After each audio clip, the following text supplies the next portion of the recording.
अस्सलामुअलैकुम, मैं हूँ उदा हाशमी। आप मुझे मेरे फेसबुक और यूट्यूब चैनल के ऊपर देख रहे हैं। पाकिस्तान में एक्सटेंशन मुद्दत मुलाजमत बहुत ज़रूरी अल्फाज हैं।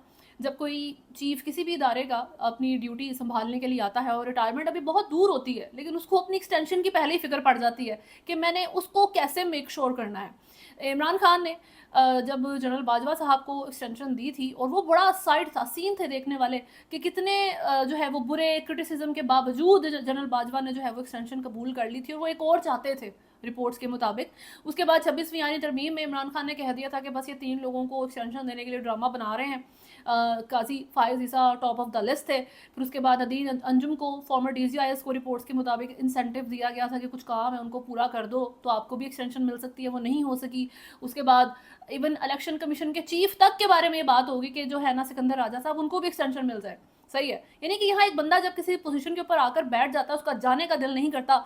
मेरी जो एक रिक्वेस्ट है वो ये है कि जी ये जो मुद्दत मुलाजमत लफ्ज़ है इसको बदल दें, क्योंकि ये जो मुलाजमत का इसके अंदर लफ्ज़ आता है, इसका मतलब होता है कि someone's doing service for you, कोई आपके लिए काम कर रहा है, कोई आपके मातहत है। सही है, तो आप बताएं कि क्या काजी फायज ईसा एक गॉड कॉम्प्लेक्स के साथ जब वो सुप्रीम कोर्ट में चीफ जस्टिस ऑफ पाकिस्तान के तौर पर बैठते थे, I am completely against the treatment he is getting in London. उनके साथ जो जो सूरत हाल जो है इंग्लैंड में हो गई है, मैं उसके कम्प्लीटली अगेंस्ट हूँ। नहीं होनी चाहिए जी, किसी को इस तरीके से बात, इस तरीके से किसी को जो है बदतमीजी गालियाँ नहीं देनी चाहिए। लेकिन उनके टेन्योर की अगर हम बात करें, तो जब वो सुप्रीम कोर्ट में चीफ जस्टिस की कुर्सी पर जाकर बैठते थे, तो जो गॉड कॉम्प्लेक्स नज़र आता था, मैं और मैंने ये कर दिया और ये सारी चीज़ें, क्या आपको लगता है उसके अंदर कोई मुलाजमत की जो है वो कोई एस्पेक्ट मौजूद था कि हाँ वो सर्विस दे रहे हैं आपको, या किसी भी लिहाज से वो आपके लिए वहाँ पर बैठे हैं ताकि आपके लिए वो बेहतरी कर सकें? नहीं। यही चीज़ अनफॉर्चुनेटली आप चीफ ऑफ आर्मी स्टाफ्स जो पाकिस्तान में आते रहे हैं, जो जर्नल्स यहाँ पर आते रहे हैं, उनके अंदर क्या आपको ये चीज़ नज़र आती है कि जी मुद्दत मुलाजमत का उनके लिए जब लफ्ज़ इस्तेमाल होता है, तो मुलाजमत का है जो आंसर है वो है ही नहीं, तो यूज़ क्यों करना है? इस टर्म को बदल दें। इसकी जगह बादशाहत का लफ्ज़ इस्तेमाल करें, इसकी जगह किंगशिप, इसकी जगह गॉड कॉम्प्लेक्स का लफ्ज़ इस्तेमाल करें, वो ज़्यादा बेहतर लगेगा। या फिर लीच का लफ्ज़ भी इस्तेमाल कर सकते हैं, क्योंकि ये लोग जान नहीं छोड़ते जब एक कुर्सी पर बैठ जाते हैं। काजी फायज़ ईसा ने आखिरी सांस तक जो है अपनी एक्सटेंशन मेक श्योर करने की कोशिश की थी। तो बहरहाल अभी कौमी असम्बली में जो बिल पास हुआ है उसके ऊपर बात करना ज़रूरी है, इस वजह से मैंने ये सारी बात की है अभी आपसे। और उसके अलावा जो वहाँ कौमी असम्बली के इजलास में एक लड़ाई भी हो गई, हाथापाई हो गई 2 MNAs के बीच में। फिर जी 200 फौजी अगवा हो जाते हैं। ये किस तरीके से सारी सूरत हाल है इमरान खान के साथ और बुशा बीबी के साथ जेल में जो नई सूरत हाल है उसके ऊपर बात करेंगे। लेकिन उससे पहले अगर आपने चैनल को फॉलो नहीं किया तो सब्सक्राइब करें और वीडियो को लाइक एंड शेयर ज़रूर करें। सबसे पहले कौमी असम्बली ने सर्विसेज चीफ्स की मुद्दत 5 साल करने का बिल कसरत राय से मंजूर कर लिया है। मुद्दत मुलाजमत में तोसी कहने की आदत पड़ गई है, तो मुद्दत ही जो अभी तो 3 साल है, इसको 5 साल करने की जो है ना वो जो है मंजूरी दे दी गई है बिल में। यानी कि अभी जो आपके चीफ ऑफ आर्मी स्टाफ हैं, ये अगर इन्होंने 2025 में रिटायर होना था, तो अब ये 2027 में, नवंबर 2027 में रिटायर होंगे।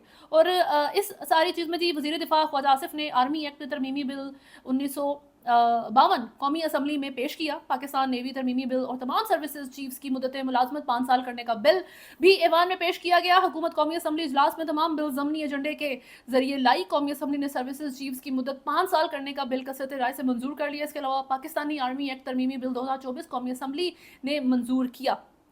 अच्छा, अब ये सारी जो सूरत हाल है, ये जो इजलास है सुबह 11 बजे तक मुलतवी हो गया है। इसमें जो एक और जो बिल आया है उसके मुताबिक जी कौमी असम्बली ने सुप्रीम कोर्ट के जजेस की तादाद 34 करने, इस्लामाबाद हाई कोर्ट के जजेस की तादाद बढ़ाने और Supreme Court practice and procedure तरमीमी बिल 2024 कसरत राय से मंजूर कर लिया। अभी सुप्रीम कोर्ट में जजेस की तादाद 17 है, तो इसको बढ़ा के 34 करने की बातचीत हो रही है। अब हम ज़रा बात करें जो आर्मी एक्ट के मुताबिक जो अब चीफ्स की मुद्दत में तोसी कर दी है, उनकी मुद्दत मुलाजमत में जो है पहले तो एक्सटेंशन लेनी पड़ती थी, अब उन्होंने बढ़ा के ही 5 साल कर दिया। अब 3 साल नहीं, अब 5 साल के लिए कोई भी चीफ ऑफ आर्मी स्टाफ जब वो आएगा तो यहाँ पर मौजूद रहेंगे। एंड डोंट फॉरगेट कि कोई भी जब यहाँ पर नॉर्मली कोई चीफ ऑफ आर्मी स्टाफ आते हैं तो वो एक्सटेंशन लेते हैं। बाजवा साहब ने ली थी, तो अगर 5 साल के लिए कोई आपके पास चीफ ऑफ आर्मी स्टाफ मौजूद है तो ये अंडरस्टूड सी बात होती जा रही है कि अगर उसने साल की या 2 साल की एक्सटेंशन ली तो 7 साल से पहले, 6 साल से पहले वो बंदा कहीं नहीं जा रहा, he is there to stay. सही है, तो एक तो चीज़ ये है। अब इसके ऊपर पाकिस्तान तहरीक-ए-इंसाफ क्या रिएक्ट करेगी, खुश होगी, नहीं खुश होगी, क्या उनका जो है वो माइंडसेट चलेगा, ये उनको बेहतर पता है। लेकिन एक्सटेंशन नहीं ली, एटलीस्ट अब ये तो कह सकते हैं। In chief of army staff general Asim Munir के बारे में एटलीस्ट ये कहना गलत नहीं है अब कि उन्होंने कहा था मैं एक्सटेंशन नहीं लूँगा, तो उन्होंने नहीं ली। उन्होंने मुद्दत मुलाजमत जो है वो बढ़ा ही दी कि इन जनरल ही उस बंदे की जो ड्यूटी के ईयर्स हैं वो 5 साल हैं, और ये सिर्फ जो है वो इनके लिए नहीं, तमाम चीफ्स के लिए ये सारी चीज़ें, यानी कि जो नेवी का चीफ है उसकी भी बढ़ा दी गई है। ये सारी सूरत हाल रहती है। पाकिस्तान की पब्लिक के लिए क्या अच्छा चल रहा है, क्या बुरा चल रहा है, उसकी तो खैर हम बात नहीं करेंगे, क्योंकि कुछ है ही नहीं उस बारे में खबर। आप बताएं जी, पाकिस्तान की पब्लिक के लिए क्या, कौन सा फलाही काम हुआ है किसकी, जिसके बारे में हमें रिपोर्ट करने का मौका मिले? कोई खबर नहीं होगी, सब जो है वो ज़ीरो पे चल रहा है। खैर, बुशरा बीबी ने जो है वो आज अदालत में पेश हुई थी। इमरान खान की अहलिया इस्लामाबाद के डिस्ट्रिक्ट एंड सेशन कोर्ट में बानी पीटीआई की 6 और बुशरा बीबी की एक मुकदमे में दरख्वास्त ज़मानत पर हुई, जिस सिलसिले में बुशरा बीबी अदालत में जब पेश हुई थी तो उन्होंने रोस्ट्रम पर आकर जो है कुछ स्टेटमेंट्स दी। उनका कहना था कि मैं इंसाफ की कुर्सी पर बैठे हुए मुंसिफों की 9 महीने से नाइंसाफ़ी का शिकार हूँ, बानी पीटीआई और मुझे नाइंसाफ़ी करके सज़ा दी गई। हमारे वकला समेत तमाम वकला सिर्फ वक्त ज़ाया करते हैं, जो अंदर इंसान बैठा है क्या वो इंसान नहीं? किसी जज को नज़र नहीं आता? मैं इस अदालत में नहीं आऊँगी क्योंकि यहाँ सिर्फ नाइंसाफ़ियाँ होती हैं। और वो बहुत इमोशनल हो गई, वो रो पड़ी और उन्होंने अपने लॉयर्स समेत तमाम लॉयर्स को टारगेट किया है, शिकायत की है, क्रिटिसाइज़ किया है। एक बंदा जो इस तरीके की जेल काटे, और अभी भी इमरान खान साहब जेल के अंदर ही हैं, तो उन्होंने क्या ही जो है वो क्रिटिसिज्म कर लेना है ये बात। लेकिन मैंने आपको पहले ही बता दी थी कि इमरान खान जेल से जब बाहर निकलते हैं, सबसे पहले इन सारे लॉयर्स को उठाकर उन्होंने बाहर फेंक देना है, क्योंकि पीटीआई के लॉयर्स, आई डोंट नो, मैं इस वक्त गवर्नमेंट के लॉयर्स और बाकी जितने भी इलेक्शन कमीशन को जब रिप्रेजेंट करने के लिए आते हैं, या जितने अटर्नीज़ हैं, प्रोसिक्यूटर, जो प्रोसिक्यूशन है, उन सारों को तो आप साइड पे कर दें, उन्होंने तो अपने ऑर्डर्स के ऊपर चलना है, ठीक है। लेकिन ये जो पीटीआई के लॉयर्स हैं, माशाल्लाह से इनकी इनकॉम्पिटेंसी के ऊपर बात होती रही है, चाहे वो सियासी लिहाज से हो या लॉ के लिहाज से हो। अगर कोई कहे कि जी यार वो सियासत में इसलिए अच्छा नहीं काम कर पाते क्योंकि दे आर नॉट पॉलिटिशियंस, वो लॉयर्स हैं, तो आप बताओ उन्होंने लॉ में क्या उखाड़ लिया है? वो एज अ लॉयर भी गलत हैं।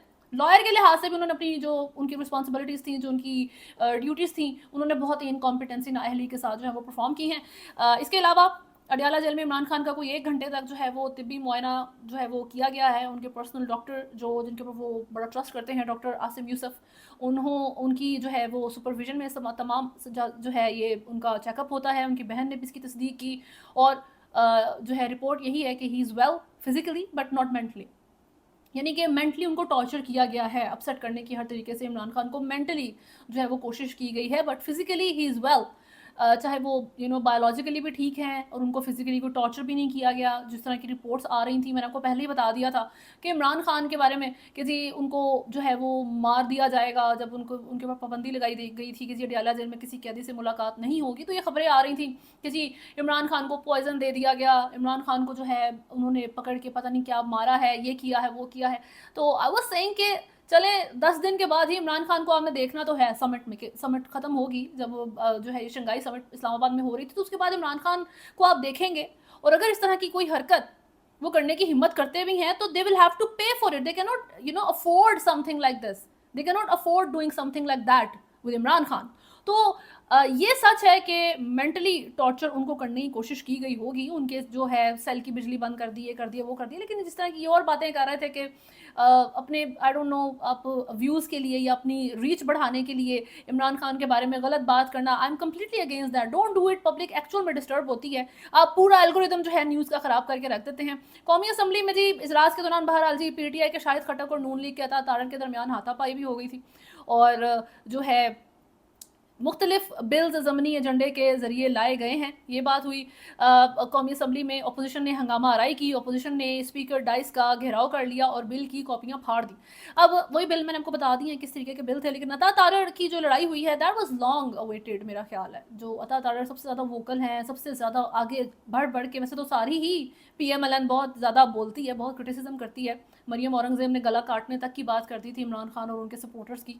तो अता तारड़ की बहरहाल ये जो हाथापाई हुई है ये होनी ही थी, क्योंकि वो काफ़ी जो है वो नज़रों में रहते हैं ऑपोजिशन के, वो बोलते भी बहुत हैं, बहुत क्रिटिसिज्म करते हैं। कोई मसला आता है the first guy who's gonna go and do a press conference, information secretary भी हैं, तो उनकी तरफ से जो है इस तरीके की बातचीत हो जाती है। तो बहरहाल जी नॉट नाइस, अच्छी चीज़ तो नहीं है। स्टिल इस चीज़ को, वायलेंस को आप प्रमोट नहीं कर सकते। खैर क्रॉस बॉर्डर बात करें तो जी भारतीय त्यारा जो है वो गिर के तबाह हो गया। मीडिया के मुताबिक, रिपोर्ट्स के मुताबिक फ़िज़ाइया का मिग 29 जंगी त्यारा आदमपुर के फ़िज़ाई अड्डे से उड़ान भरकर मशकों के लिए आगरा जा रहा था और आगरा के करीब वो गिर के तबाह हो जाता है। जो पायलट था ही सेफली इजेक्टेड, वो बाहिफाजत जो है वो इससे निकलने में कामयाब रहा। इंडिया में तो वैसे ये जो इनके फाइटर जेट्स हैं वो गिरकर तबाह होते ही रहते हैं, ये कोई बड़ी अच्छी बड़ी खबर नहीं है। और पाकिस्तान के अंदर भी एक गिर के तबाह हो गया था जिसका अभिनंदन हमने रख लिया था। तो बहरहाल एक तो ये सूरत हाल रहती है, लेकिन एयरफोर्स में इन जनरल जो है, एक तो जो फाइटर जेट्स हैं दे कॉस्ट अ लॉट। पाकिस्तान जैसे मुल्क के लिए, जो कि गरीब मुल्क है, जहाँ पर सिविलियंस को अपना जो है सफ़र करके अपनी आर्मी को स्ट्रॉन्ग रखना पड़ता है, because there are so many reasons. I am not against that. आपकी स्ट्रेटेजिकल पोजीशनिंग, कुछ मुल्क की भी जियोग्राफिकल पोजीशनिंग भी ऐसी है, तो वो सारी चीज़ें तो ठीक है। लेकिन जो एयरफोर्स होती है, जब आपका एक तो एसेट फाइटर जेट भी है जो $100 मिलियन तक भी कॉस्ट कर सकता है आपको, यानी कि पाकिस्तानी को रुपीज़ में अगर आप कन्वर्ट करें तो वो बिलियंस में चली जाती है अमाउंट। तो वो तो चीज़ ठीक है, लेकिन आपका फाइटर जेट एसेट है, लेकिन उससे बड़ा एसेट आपका पायलट होता है जो उसको चला रहा है, जो उस के अंदर बैठा है। तो तकनीकी खराबी आ सकती है, मशीन है, कोई भी मसला हो सकता है। तो उनको ये सिखाया जाता है पायलट्स को कि इफ़ समथिंग गोज़ रॉन्ग, अगर आप कोई रिहर्सल कर रहे हैं, नॉट अबाउट वॉर, कोई वॉर चल रही है उस वक्त तो खैर एक अलग सिचुएशन होती है, लेकिन इफ़ आप रिहर्सल कर रहे हैं या आप मशकों के लिए जी आपने जहाज़ उड़ाया है और एंड समथिंग गोज़ रॉन्ग, कोई मैकेनिकल इशू आ जाता है, कोई टेक्निकल इशू आ जाता है, तो इजेक्ट कर दें। ठीक है जी, फाइटर जेट बहुत हमारे लिए इंपॉर्टेंट है, लेकिन आप हमारे लिए ज़्यादा इंपॉर्टेंट है, पायलट हमारे लिए ज़्यादा इंपॉर्टेंट है, क्योंकि हमने बहुत उसके ऊपर काम किया है। हमारे लिए ऑब्वियसली जो उसके टैलेंट है वो बहुत इंपॉर्टेंट है। तो पाकिस्तान में ये जो जब लास्ट टाइम सारी सिचुएशन हुई थी, तो 23 मार्च की जो है वो रिहर्सल चल रही थी, तो इस्लामाबाद शक्करपड़िया के करीब जो है आपका एक अनफॉर्चुनेटली आपका एक फाइटर जेट जो है वो गिर के तबाह हो गया था, और उसमें विंग कमांडर नोमान अकरम जो है वो शहीद हो गए थे, वो अंदर ही मौजूद थे। अब ये तो समझ नहीं आप बता सकते कि जी क्या लास्ट मोमेंट्स थे, किस तरीके के इशू आए। ऑब्वियसली जो है वो तकनीकी खराबी आई थी उसके अंदर, लेकिन लास्ट मोमेंट तक एक जो कमांडर है, विंग कमांडर है, उसको बचाने की कोशिश कर रहा है। इस चीज़ की कोशिश कर रहा है सबसे पहले कि मैं किसी सिविलियन एरिया में ना इसको जाके गिरा दूँ, कि वहाँ पे मैं नीचे जहाज़, मैं खुद तो इजेक्ट कर जाता हूँ, लेकिन नीचे सिविलियंस रहते हैं, घर हैं, और वहाँ जाके जो है वो त्यारा गिरे और उसमें इनोसेंट्स जो है वो शहीद हो जाए और मैं बच जाऊँ। पहली तो बात ये है। तो अब हज़ार चीज़ें उस पायलट के दिमाग में चल रही हैं और वो इजेक्ट नहीं कर पाता, और वो खुद जो है वो पायलट उस जहाज़ को बचाते हुए, एक तो कि जी ये महंगा बहुत है, और दूसरा ये कि जी पब्लिक को मैं बचा लूँ, क्योंकि नीचे इनोसेंट्स जो हैं वो ना किसी तरीके से डैमेज हो जाए, तो वो खुद की जान दे देता है और एक सेफ जगह पे जाके उसको गिरा देता है। यही चीज़ जो है राशिद मिन्हाज की भी हमने सुनी थी, ये हम सुनते आए हैं, हमारी one of the big very important आपकी हिस्टोरिकल, आपके मुल्क की हिस्ट्री का हिस्सा हैं ये चीज़ें।